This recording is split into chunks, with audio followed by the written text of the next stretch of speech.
Hello friends, it's me, and today, Paris Olympic 2024. Let's check out. The secret to winning the Olympics is uniform style theory. From the style theorist. Together, let's go. Let's check it out. Can an outfit be the difference between going home with the gold or being left out in the cold? Today, we are going to design the ultimate Olympic athletic uniform that can make anyone reach that #1 spot. Hello Internet, welcome to Style Theory, the show Hello Internet, welcome to Style Theory. that's ready to take home the gold. One of my favorite things to cover here on the channel is how fashion can be more than just aesthetics. It can be a tool, one that could even lead you to standing on that winner's podium alongside Simone Biles, who by the way is wearing a leotard worth $3,000 for one leotard. If you're not an avid watcher of the Summer Olympics, you may not realize just how big the games really are and how many of those expensive uniforms they have to make. There are 329 events in this year's games alone, and more than 10,000 athletes, all of whom get a uniform unique to their sport. I don't know about you, but that seems complicated, not to mention pricey. Bulk ordering, or the process of ordering items in mass quantities, is a way many businesses save money. Buy more, spend less. And clearly the Olympics is looking to save some cash, since they have the world's greatest athletes sleeping on cardboard beds. That's why they did it, right? Budget, no other reasons. So, what if we can simplify that process and create one outfit for every Olympic champion? Because that is exactly what we are going to do today. By the end of this episode, we will have put together the perfect gold medal fit for all of those fit AF athletes, specifically for our land-based competitors. But don't worry, swimmers, because we will get to you in 2028 when you're on my turf. Now, to build our uniform fairly, LA 2028. We need to take a look across all the sports to see what items will be in the running for our final uniform. Right away, we can cut a few options from our lineup. Any sport like golf or horseback riding, where they don't generally use athletic wear, are not going to make the cut. That's not to say that they don't have great style or function, but for the purposes of making a uniform that can span the most sports possible, any event that falls into that category is going to be cut. After carefully analyzing each option across both male and female athletes, I was able to make a list of the most common clothing items used in the games. They'll all be competing in 3 qualifying rounds to see if they have what it takes to make it onto Style Theory's Olympic team, or if they'll be cut from the competition. Are you ready? On your mark, get set, go! When it comes to taking home the gold, you need to be able to cut through the air like a bird or a plane. From the track field to the tennis courts, it's all about getting where you need to be fast. Which brings us to our first qualifying round, aerodynamics. For everyone not up to date on their AP Physics terms, aerodynamics is how much drag or resistance an object has when moving through the air. And if you're not careful, your clothes can literally drag you down. While the human body itself is surprisingly aerodynamic because it is able to use its arms and legs to help it cut through the air, it turns out that what we wear can actually make a bigger difference. A study for the National Institute of Medicine found that when runners wore clothes that lowered their drag by just 2%, the runner could shave 5.7 seconds off their race time. Now, that may not seem like much until you remember that the difference between the gold and silver medal for the women's marathon at the 2020 Tokyo Olympics was a mere 16 seconds. Items that are smooth and take up less surface area will create less drag to the person wearing them. When your clothing item has excess fabric, it creates a pocket that can catch and hold air, much like a parachute or a sail, which actually makes our first round of eliminations surprisingly easy. Taking a look at our common items, we have several that fall into this problem. Starting with our tops, we can easily eliminate any of our loose-fitting options, such as our non-form-fitting tank tops and t-shirts. While they wouldn't make a huge difference to your everyday person playing a game of soccer or football, to a professional athlete, that little change can create big results. And it means that when we get to our bottoms, our loose-fitting shorts and pants are also a bust. I am sorry, chat. I know you love your basketball shorts, but they gots to go. In that same vein, so does... To be fair, it is comfortable, but in order to get that that precise wing, you need that. our athletic You need that form-fitting outfit. skirt or skort. This kind of item is generally found in sports like tennis, where if you didn't know, the Olympics used to require women to wear not skirts, but actual full ankle-length corseted dresses to compete. Just imagine running around in 100+ degree summer heat in that getup. You'd be keeling over from heat stroke before you even reach the finish line. Eventually, this rule was lifted, but the love of the tennis skirt remained. I get it. I love myself a pop flex skort as much as the next person, but for the Style Theory Olympic team, we will have to sacrifice the cute twirling action to keep ourselves in the game. The other thing to consider here, human skin. It turns out that skin is not the best choice when it comes down to aerodynamics. Why? We're bumpy. The texture of our skin, its pores, hairs, and wrinkles can all lead to what's called skin friction drag. It's what it sounds like, the friction of the air hitting our skin and slowing us down. Ta-da! This is why you see many cyclists covering up their whole body during a race. The less skin showing, the faster they end up moving. I still remember there's the swimming, right? The swimming suit. It have the shark skin like style to it, in which the swimmer swims faster, significantly faster because of the outfit. Because it mimics shark skin. You know, fast creature in the sea. However, while covering our body head to toe in spandex may seem like the right option when you put it like that, it may not be an available option if we're looking to make an outfit for all of our athletes. Sports like volleyball and wrestling have rules about how long their bottoms can be, so our options here are going to have to be cut a bit short. Not only that, but for sports like wrestling and gymnastics,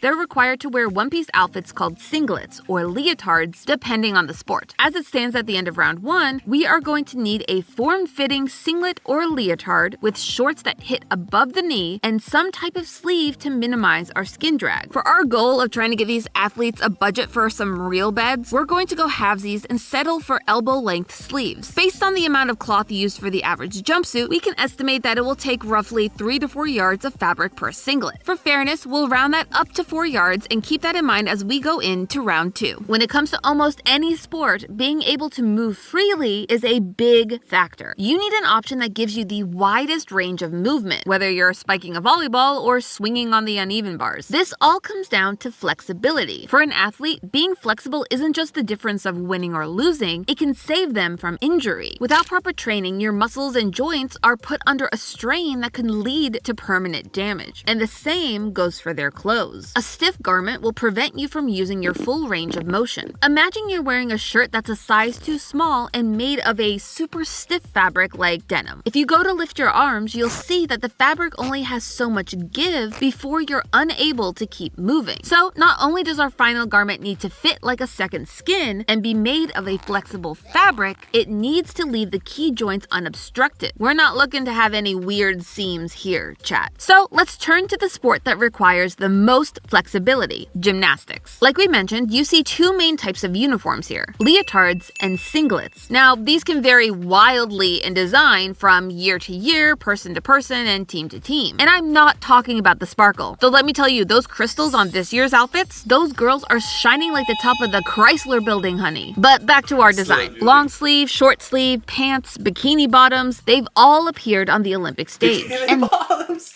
SpongeBob SquarePants.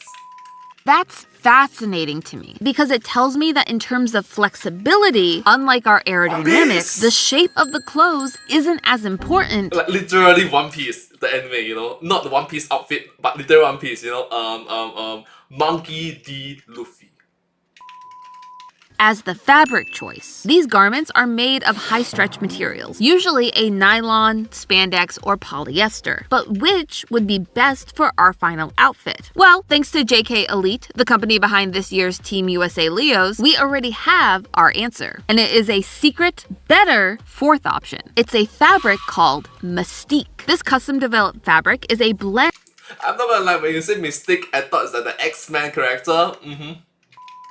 of nylon and spandex that allows for extreme flexibility with its four-way stretch while also remaining extremely durable thanks to the nylon. We actually talk about how strong nylon is in our Fallout video. That means no chance of accidentally ripping your Leo when you do a split, and the garment will be as close to a second skin as you can get. It also still fits into our budget mindset. At about 10 to 15 a yard, we'll still come in well below that initial leotard cost. And again, we'll round up like we did in round 1, keeping it at $15 a yard. This puts our current cost at about $60 per singlet. Not bad! See, Simone, I haven't forgotten you or your cardboard beds. I got you, girl. Bonus, it also uses a specialty tech to incorporate holograms and foils into the design, meaning— Oh, fun fact about the beds, right? From what I know, is the beds are very uncomfortable. It's small.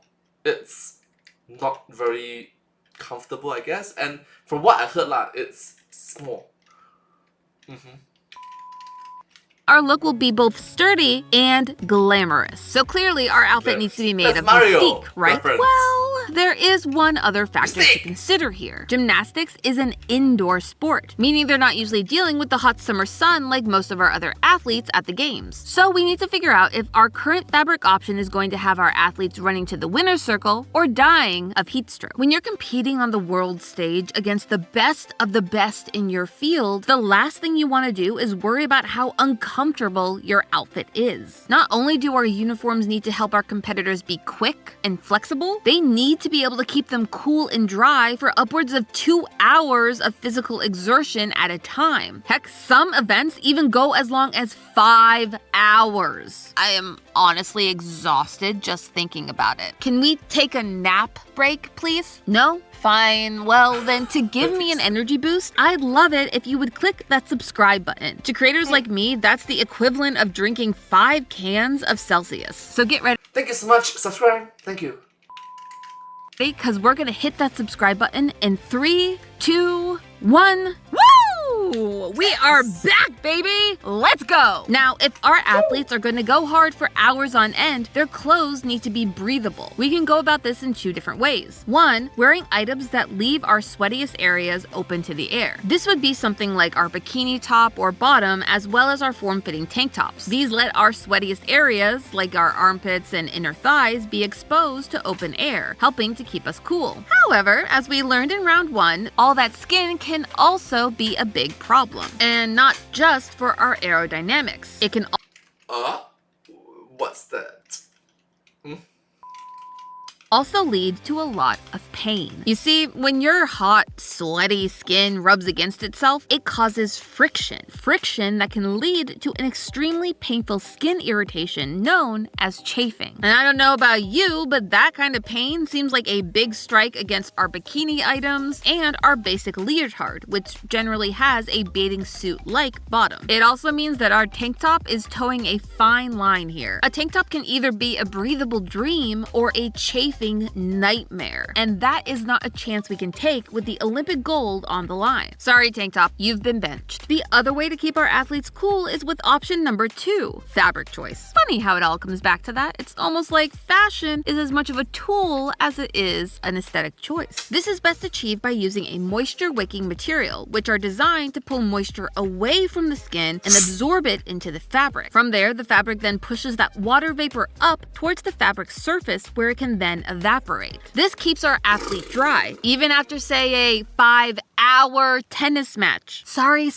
I am still not over that. But is our current frontrunner, the Mystique fabric, able to pass that moisture wicking test? Turns out, yes! Nylon and spandex are both hydrophobic synthetic fabrics, meaning that they repel water. However, to make our uniform the best it can be, we actually need 2 layers of fabric. Our Mystique will be the layer closest to our skin, while the outer layer will need to be made out of a water-absorbing or hydrophilic fabric. This is the key to getting that moisture wicking action, as the hydrophilic fabric will pull the sweat from our inner layer up to the surface where it can then evaporate. The best option for us here, cotton. Not only will it act like a sponge for our sweat, it is usually made with an open weave method, which is a type of weave that leaves more room for air to flow through it and helping to take that wicking effect to the next level. And just to keep our flexibility high, we'll use a cotton and synthetic blend to keep that stretch. While cotton blends do tend to be a bit pricier than regular cotton, it still only averages out to about $3 to $4 a yard in bulk, which is not a bad price at all. Add that to our estimations from last round and we're sitting at about $76 per singlet. Time to put it all together. Now that we've gone through all of our events, it's time to see what outfit will be taking the winner's spot on the podium and going home with the gold. When it comes to aerodynamics, we need a form-fitting singlet with bottoms that hit just above the knee to comply with current regulations, and elbow-length sleeves to minimize drag but not add too much excess fabric to sports where that can pose a problem. This singlet will be made up of 2 layers of fabric. The underlayer will be made of the same Mystique fabric used to make this year's Team USA leotards, providing us with extreme stretch and durability. The outer layer will be made up of a synthetic cotton blend to help make our fit the perfect, affordable, moisture-wicking garment and keep the stretch. It comes in at a mere $76, which compared to the $3,000 of the original leotard we looked at the start of the episode is a marketable improvement. Now, a lot of the cost of that original leotard is the sparkle. Those are real Swarovski crystals. So let's add a little sparkle to our own garment, just to stay true to the spirit of the games. We can make it a Style Theory blue and add some Team Theorist embellishments. I'll give us a generous glitz bonus of $200. We're getting those good rhinestones from Michaels, honey, which will bring our final total to $276,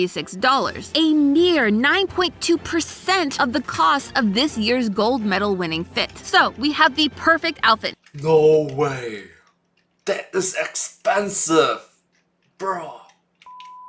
Now, right? Well, there is one small hiccup to this plan: the Olympics themselves. We mentioned briefly that each sport has standards for its uniform that must be met in order for athletes to compete. Breaking these rules can lead to the whole team being fined, or in some cases, disqualified. Not only that, but these rules are constantly changing. Looking back on all the outfits that have competed in the games over the years, many of them would no longer qualify for one reason or another. Sometimes these changes are due to the tech behind our sportswear evolving, letting us create newer and better fabrics to keep up with our greatest athletes. While other times it's because of changing social standards, good or bad. So while I would love to say, we solved the Olympics, I don't think we can. Instead, I think we've proven that there is so much more that goes into these competitions than people really know, and that the— Oh my goodness, is there's gonna be another episode on this sportswear in Style Theory?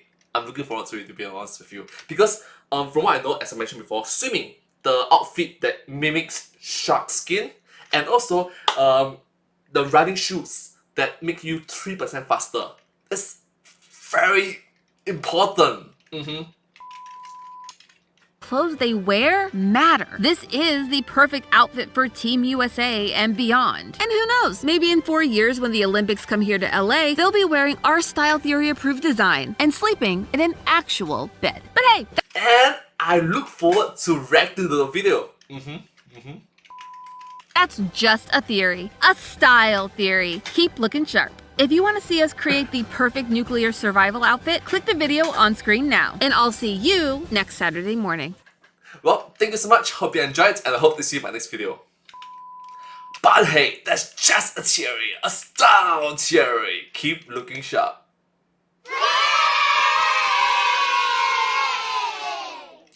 And I hope to see you all in my next video. Thank you so much. Subscribe. Thank you.